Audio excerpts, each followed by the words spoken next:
PEPCAST, Episode 4, Pooled Retirement Plan Myths. Do pooled employer plans have hidden costs that make them more expensive than standalone plans? Hi, everyone. Welcome back to PEPCAST, our audio series designed to get you plugged into everything you need to know about pooled retirement plan solutions. I'm Amy Furness, Director of Marketing Strategy at Ascensus, and I'm here with my co-host, Dale Essenmacher.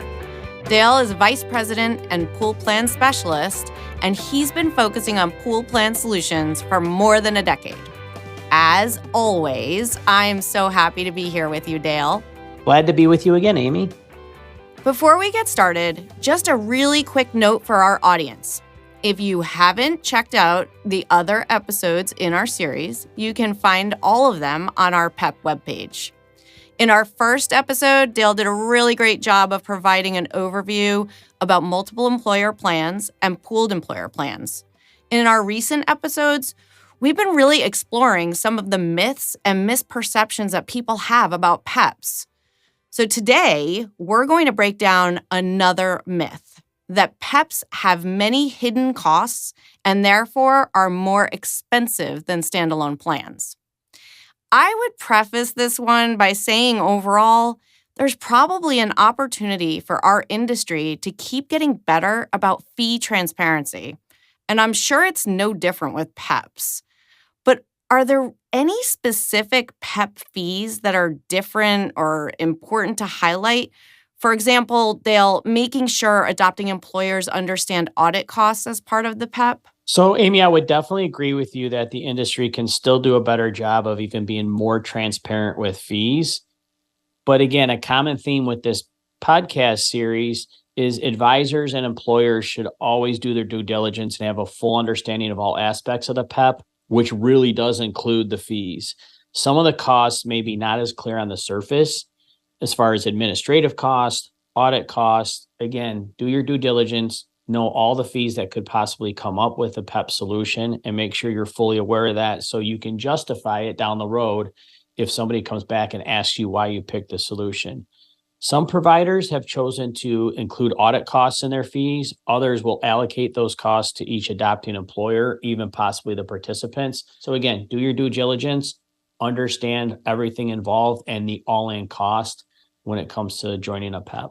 Great information, Dale. And, it's not just plan costs, right? But also costs to the participant. Can you talk a little bit more about that aspect and how PEPs are actually good news when it comes to investment fees and share classes available to participants? I do think this is one of the topics within a PEP that does not get talked about enough, especially if you're a small employer. It is a very difficult industry if you're a small business owner and you only have, call it 5, 10, 20 employees, to find a competitive plan with competitive investments.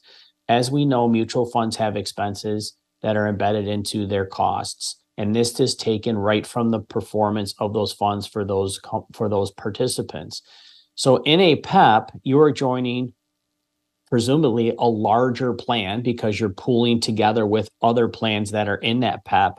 So your investment cost should be the lowest class of shares, should be the institutional class of shares, meaning that the participants would then eventually get better returns than a retail class of shares of that same exact fund. So there should be some consideration as well of proprietary investments. Again, this is the due diligence part. When you're going into a PEP, if you're a plan sponsor and even a financial advisor, ask, does that PEP provider or benefit provider have some proprietary requirements of investments that may be not performing like other investments in the same asset class and or might be more expensive?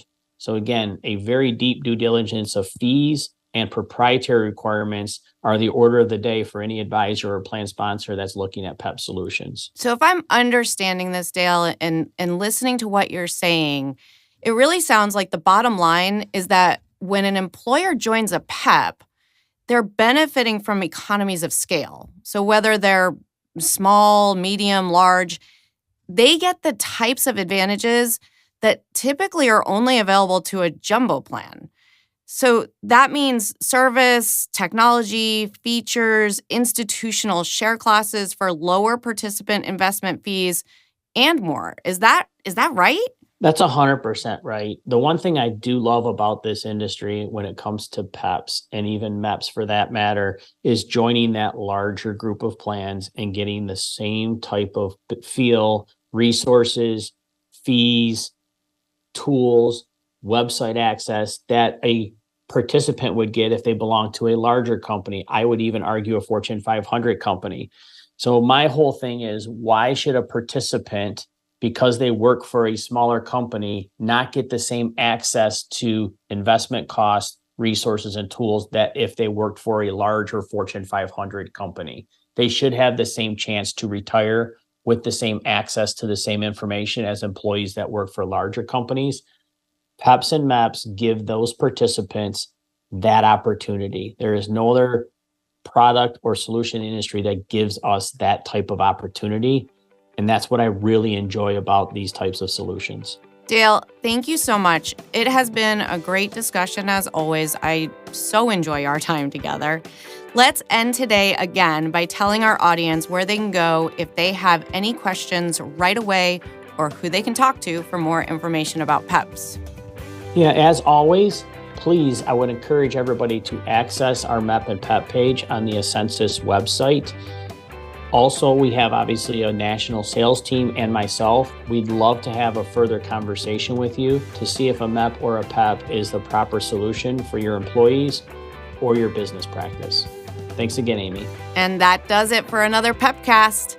On behalf of my co-host, Dale, thanks for tuning in. Talk to you next time.